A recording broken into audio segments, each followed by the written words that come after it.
Abd al-Rahman II ushered in an era of prosperity. Some can argue this is what happens when there's some tranquility to the land and you have some strong leadership. Tax revenue increased, almost double what his father had brought in, and thus the standing army was well paid and expanded. Luxuries began to flow in from across the known world. The emir began an impressive series of public works. The man was pretty prodigious. Naval facilities were created for a new fleet of ships. The city of Murcia was founded as an administrative center in the southeast. The great mosque of Cordoba was expanded, and new mosques were created in the cities of Jaén and Seville. Aqueducts and bridges, including the one into Cordoba, were repaired and strengthened. And to top it off, the emir even had city walls, a treasury, and a mint constructed. Rahman also expanded the bureaucracy of his government. It was a period of budding maturity for Al-Andalus that would grow and serve it well down the line. For example, he created a position known as a hajib, and I love this word. The rough translation from Arabic originally meant the doorkeeper, but for the purposes of his rule it was going to mean prime minister, a person who could help him to intercede with the people. He also created secretaries for various functions known as khatibs and advisors known as wazirs. This was getting to be a pretty sophisticated government, and this prosperity was getting noted by his neighbors. Embassies were beginning to be created with many of the major powers, and not just with the Franks, as I had previously mentioned, but also with North Africa, the Byzantine Empire, and surprisingly enough, with the Abbasids, who had by now moved the capital of the Caliphate to Baghdad. So think about this for a second. Despite political differences, you had the opening of this highway of knowledge that was moving new ideas and inventions back and forth along an area that stretched from Al-Andalus all the way to India. And here's the thing, Abd al-Rahman II was also a patron of the sciences and literature. He picked up on the idea from the Abbasids of converting and preserving ancient Greek texts. He would also fund studies into the development of architecture, applied mathematics, medicine, and astronomy. And this was something that the Islamic world as a whole was doing. There's a reason why when you look up into the night sky, that many of the larger stars that you see have Arabic names. Now, how far did all this get? One of his more daring scientists, a Abbas ibn Firnas, who was a Renaissance man before there was even a Renaissance. This man was a physician, a chemist, an engineer, a musician, and an inventor, and one day he came up with an interesting concept. He walked to the top of the tallest structure that he could find. Some sources say this was the Tower of Toledo, and then strapped on a pair of wings and attempted to prove that human flight was possible. And this in the 9th century, so eat your heart out, Leonardo. When it came to religion, Rahman II had a mixed report card. On one end, he decreed that both the Jewish and Christian communities were to be considered people of the book, meaning that they were to be tolerated as long as they paid their taxes and worshipped in their own designated areas. This was more religious freedom than they had previously experienced, and many non-Muslims flourished as a result, some even rising to decent ranks in the government. But it goes without saying that this was not going to be exactly perfect. There was going to be discontent, especially amongst the Mozarabs, or the Christians that were living under Muslim rule. In Cordoba, a priest named Eulogius would fan the flames of discontent, encouraging the Christians to proclaim their faith in front of Muslims instead of in just their areas of worship. The somewhat draconian punishment for this act, which was considered blasphemy or apostasy, was death. And so while there was religious freedom, it had its caveats, and if you broke these caveats, the punishment was quite severe. In all, Eulogius got 48 people to come forward to martyr themselves for their religious convictions. But before this spiraled out of control into a bloodbath, Rahman held a convocation, a church council in Seville, to hopefully resolve the issue. The leaders of this council, who were Christian, prohibited their flocks from engaging in this act of defiance, and so this movement finally came to a stop. Eulogius was arrested, but to the credit of the state's policies, he was eventually released and traveled to Pamplona. But when he came back in 859 and attempted to reinstate his teachings, he was arrested again. Sometimes people just have to learn it the hard way. But this time he wasn't going to get so lucky. He was eventually executed.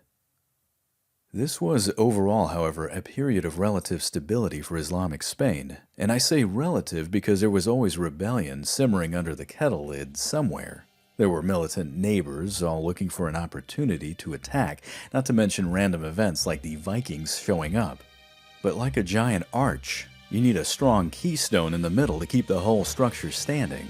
You need strong leadership, and that's exactly what Al-Andalus had at this point. Now let me ask you this. What happens when you remove that strong leadership from the equation? Abd al-Rahman II died suddenly in 852 and was succeeded by his son, Muhammad I.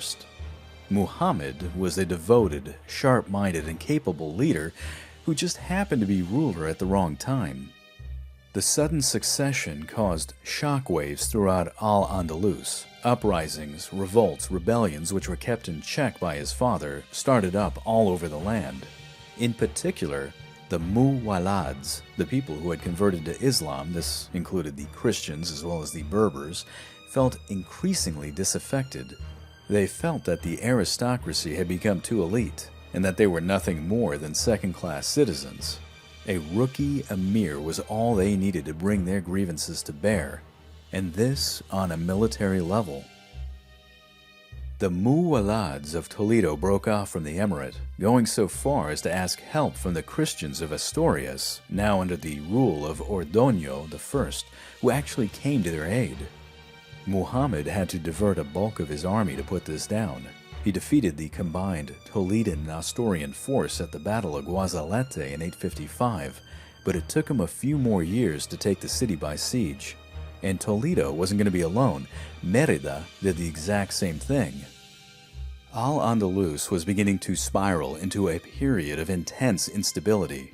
On many occasions, the disgruntled Muslims would look to their Christian neighbors for help, who were just looking for an opportunity to add gasoline to the flames. Poor Muhammad.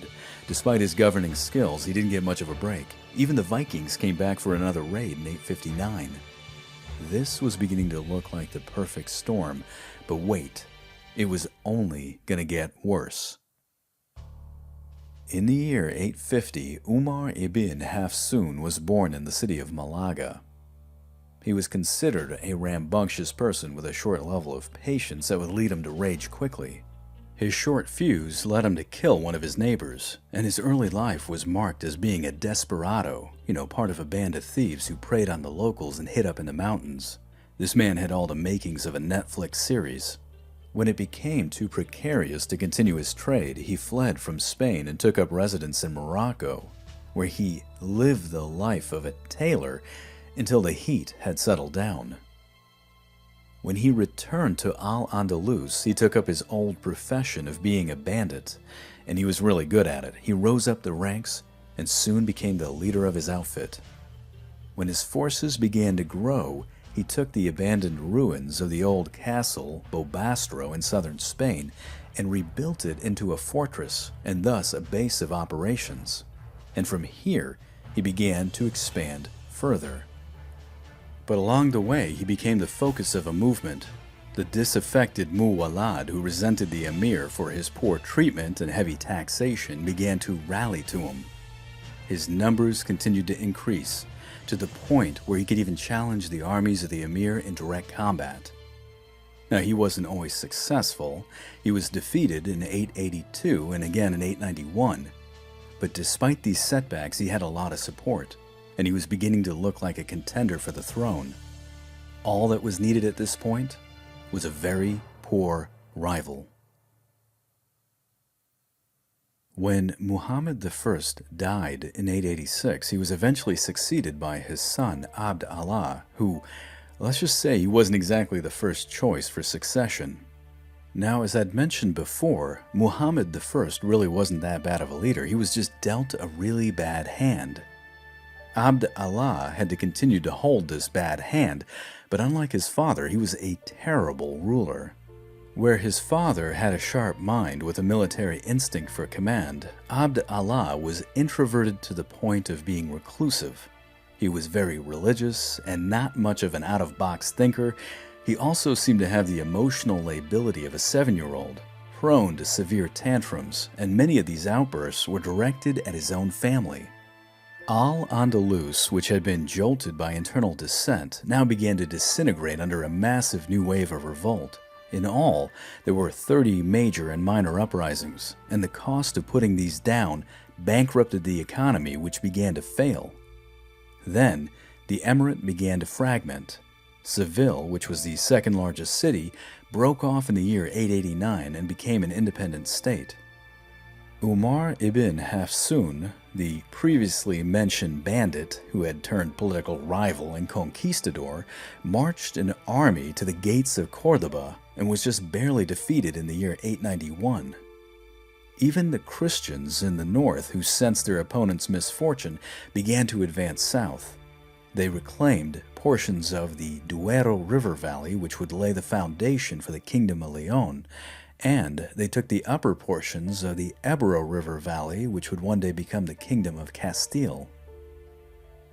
Now, while all of this was going on, Abd Allah was busy plotting the soon-to-be successful murders of his two brothers who had irritated him, and then he decided to convince one of his sons to kill his other son, but for good measure he had them both executed.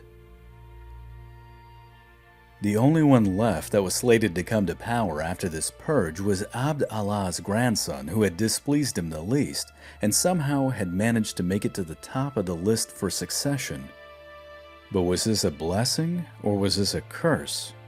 You had a failing economy, an extremely discontent populace, massive uprisings, aggressive neighbors that were carving up your land like a turkey, and a popular rival for the throne. This was a bit of a bad time for anybody to come to power. Most would have bet that this was the end of Al-Andalus and the lineage of the Umayyad. Hugh Kennedy, in his book Muslim Spain and Portugal, puts this all into perspective.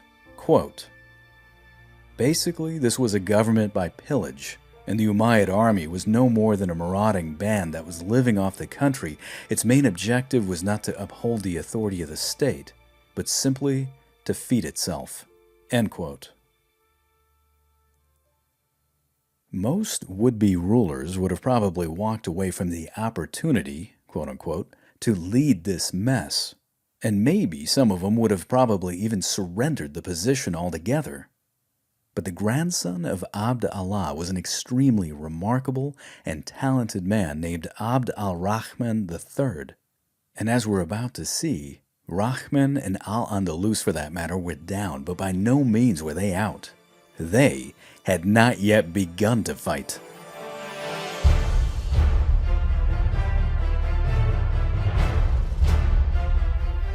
Well, ladies and gentlemen, that ends Part 4.